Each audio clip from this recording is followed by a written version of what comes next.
Seniors, this is Mrs. Kane. Today I'm going to walk you through all the steps you'll need to know in terms of registering for classes for next year. Advisors, as I'm talking, there'll be moments when I cue you for when you need to pause the video to give your students a chance to identify classes that they'll want to take for next year. As we get started, there are 3 things you'll want to have out. Number 1, you want to have your course catalog, so as I'm talking, you can circle the classes that are interesting to you. Number 2, you need to have your course registration sheet. This sheet right now is blank and it's where you'll list down the classes you want to take. On the back of this sheet, you'll have your course recommendation form. This has all the classes that your teachers have recommended you for next year. And finally, you're going to want to have out a pen or pencil so you can take notes of the classes that seem to be interesting to you. The first thing I want to talk about is your course recommendation form. On this form, you'll see that your teachers may have given you several or just a few recommendations of classes to take for next year. Just because a class is recommended doesn't mean that you need to take it. It means that a teacher thinks that it's a class that you might do well in, or it's a class that you may enjoy. You may have been recommended for several writing or math or science classes, for example, but it doesn't mean that you have to take every single one. As an important note, you may find there's a certain class that you weren't recommended for, but that you're interested in taking. If this is an honors or an AP class that you weren't recommended for, but that you want to take, you can appeal this process by completing a course level placement waiver. In order to do that, first you want to look at the comments your teacher gave you so you can understand why it is that they think that maybe that class is not the best fit for you. You want to have a conversation with your teacher, one with your parents, one with your counselor, and kind of think through what the right choices will be. If you decide to complete the course level placement waiver, you need to give that form in to me and I can process it before registration takes place. One of the first questions you'll need to think about in terms of registering for classes for next year is how many classes you want to take. If you look at this section in the middle of your course registration form, you'll see that your options are to take 7 classes and a lunch, 6 classes, a lunch, and an A-Lab, or 6 classes, a lunch, and rather than having A-Lab, you can either do early out, a late arrival, or a double lunch. You'll want to think through which option you'll be taking because that will determine how many courses you'll be registering for. But now let's talk about what classes you're going to be taking. When we're thinking about classes for next year, some of those classes are going to be graduation requirements and some of those classes are going to be electives. The first class I'm going to talk you through are your English classes. For your English classes, you need to have 4 credits in English in order to graduate. For most of you, that was English 1, English 2, English 3, and as a senior, you'll need to take an English class. Your options are you can either take AP Lang or AP English Lit as your English class, or you can take 2 of these semester-based English 4 classes. Advisors, now's a good time to pause the video so students can read the course descriptions and then circle or write down the English classes they want to take for next year. Next, we can talk about writing. For writing, you need 3 credits in order to graduate. For most of you, that's writing 1, writing 2, and then 1 final credit of writing. As juniors, some of you took AP Lang, AP Art History, or Broadcasting as your 1 credit of writing. Others of you chose to take 2 semesters of writing classes, such as creative writing, speech and debate, film studies, social justice, or the humanities urban art class. If you completed this credit of writing, you do not need to take writing during your senior year. If you did not finish up your writing requirement, you're going to need to take Intro to College Writing, either academic or Intro to College Writing honors. If you would like to take additional writing classes, you can see all the writing electives that are listed here within the course book. You can take a writing class either because you need to as a graduation requirement, or you can take one just because you like to as elective credit. Advisors, now's a good time to pause the video so students can circle or write on their course sheet the writing classes they may want to take next year. Next, we can talk about math. Math will look a little bit different for each of you depending on if you took the academic classes in math or the honors track. If you went through the academic track in math, you most likely took Algebra 1, Geometry, and Algebra 2 this year. If that's the case, you're going to take 2 of the advanced math courses. For students in the honors track, you probably took Accelerated Algebra, Geometry Honors, and Pre-Calc Honors this year. You may be recommended to take AP Calc next year, or you maybe recommend take other math courses. You need to have 4 credits of math in order to graduate. In math, I want to talk a moment about the different kinds of math classes you could take. Beginning with college algebra. If you're planning to go to community college, then you may want to consider taking college algebra. This will be a good course to give you the skills you need in Algebra 1 and Algebra 2 in order to pass the placement test going into community college. Another class that's a good option for everybody is personal finance. Personal finance, different from Algebra 1 or Algebra 2, is not focusing on how to do those math skills. Instead, it's looking at practical applications for math. So can you make a budget? Do you understand insurance? Do you understand investments? Can you balance a checkbook? Can you take care of your tax returns? This is a good quality class for everybody to know. Another class that's a really good option is statistics. For those of you with a high enough math score on the SAT, you'll be able to take the statistics for both high school credit and college credit. If your math score is not high enough on the SAT, you can take just the regular round of statistics. Many colleges currently are requiring students to take quantitative reasoning, which basically is a statistics class. It's a really good idea for everybody to see statistics first in high school before you'll have to do it in college.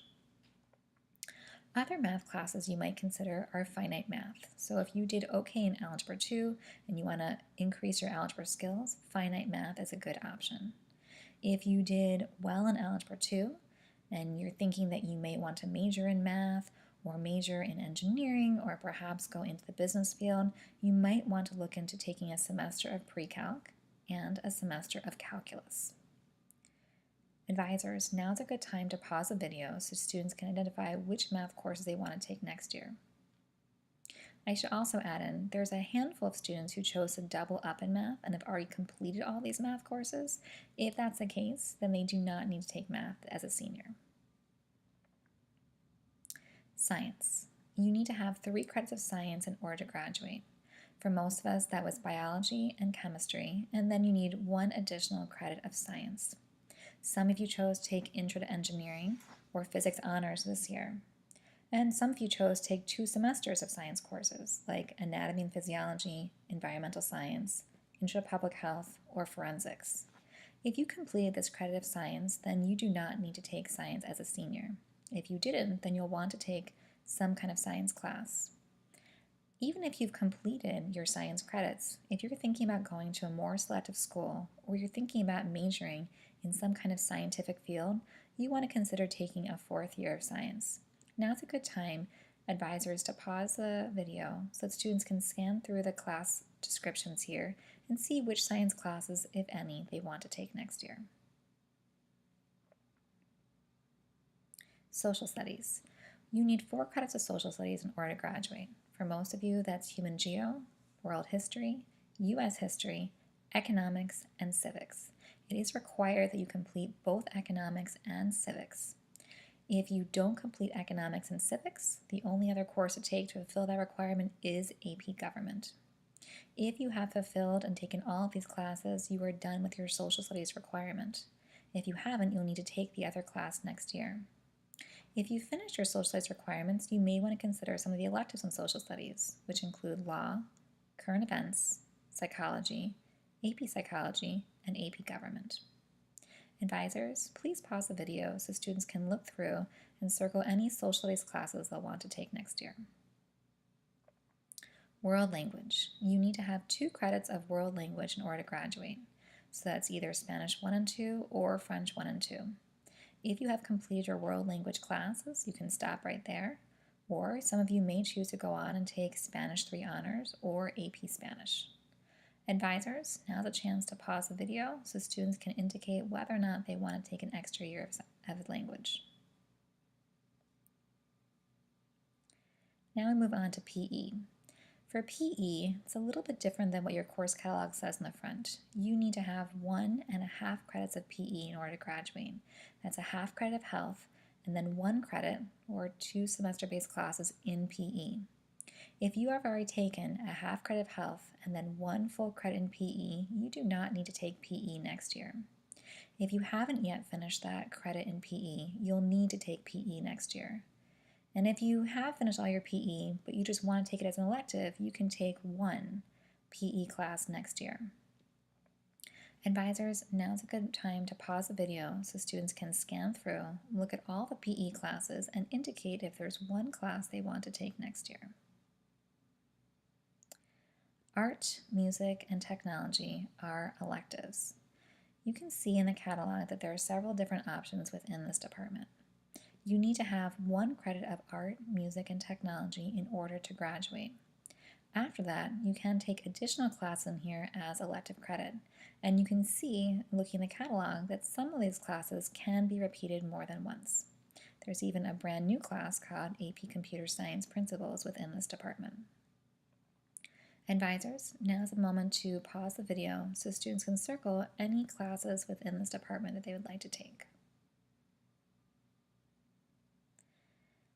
The final area I'd like to talk you through are a couple of elective options. So there are classes that you can take as requirements for graduation, but anything that's not required for graduation you can take for elective credit. One option is dual enrollment. As I mentioned during our advisory assembly, you have the chance to take classes at City College for both high school credit and college credit. You need to have a minimum 2.5 unweighted GPA, 90% attendance, and on the official, the real SAT, either a 480 reading or a 530 math.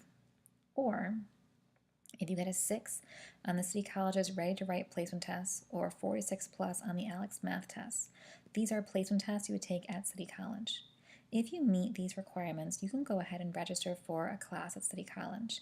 The process is that you go first and decide which class you want to take.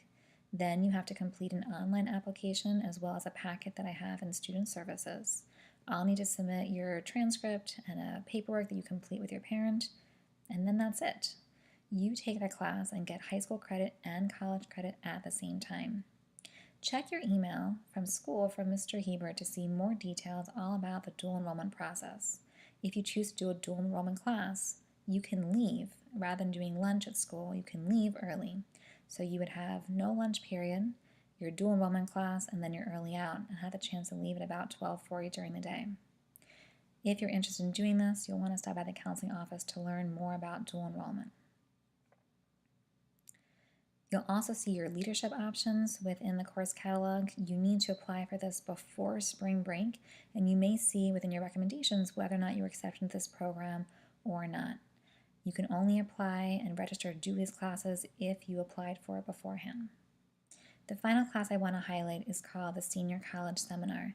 This is a half-credit elective course that I strongly recommend for students. In this class, you'll be able to work with a teacher and get all of your college applications complete. You'll be able to complete your FAFSA, your financial aid application.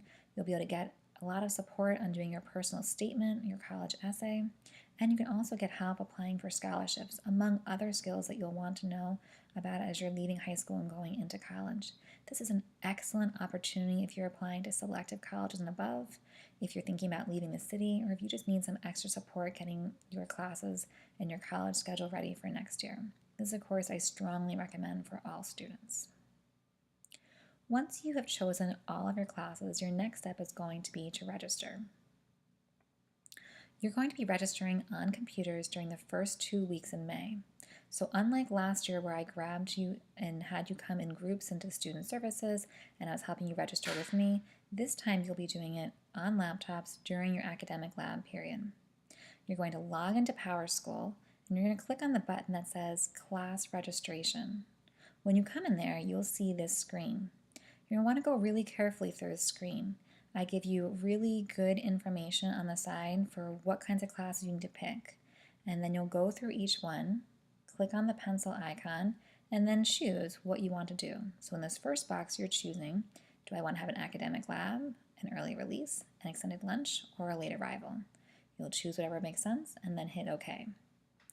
As you go through, you'll see that your classes are starting to fill up in this section here. Something important to keep in mind. You do not need to pick something from every single section. I've tried to make things easier by grouping all of your classes together, like your science classes and social studies classes, so it's easier to find, but you do not have to pick something in every single section. You have to pick the classes you need to graduate and then to pick the classes that sound interesting. Once you've gone through and filled everything up, you'll be able to hit the submit button on the bottom of the screen. One place that you might find helpful to look through is over here on grade history. If you click here, you can see all the classes that you've taken and your progress towards graduation, so you'll know what you still need to take in order to graduate. Of course, you can also come and ask me about that too.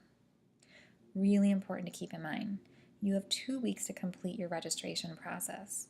If you do not come and complete your registration process, I'm not going to come and find you. So I will not be coming down to the band room or the library or hunting for you in the cafeteria or the resource room or any other area.